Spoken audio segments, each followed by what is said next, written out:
কৃষ্ণ। আজকে শুনুন শ্রীমদ্ ভগবদ গীতার সাংখ্যযোগের ৫৭তম শ্লোক। য সর্বত্রাণভিষ্ণেহস্ত তত্তৎ প্রাপ্য শুভাশুভম নাভিনন্দতি ন দেষ্টি তস্য প্রজ্ঞা প্রতিষ্ঠিতা।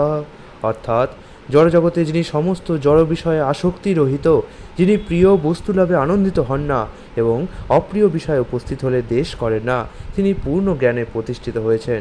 তাৎপর্য প্রবাদ বলেছেন, জড়জগতে সবসময় নানা রকম উত্থান পতন ঘটে চলেছে, সেগুলি কখনো শুভ বা অশুভ হতে পারে।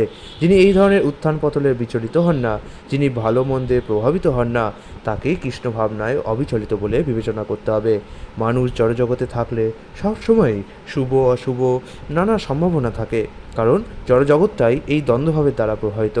কিন্তু কৃষ্ণ ভাবনায় একনিষ্ঠ ভক্ত কখনোই এই শুভ অশুভ দ্বন্দ্বের দ্বারা প্রভাবিত হন না, কারণ তিনি সর্বদাই ভগবান শ্রীকৃষ্ণের সেবায় মগ্ন।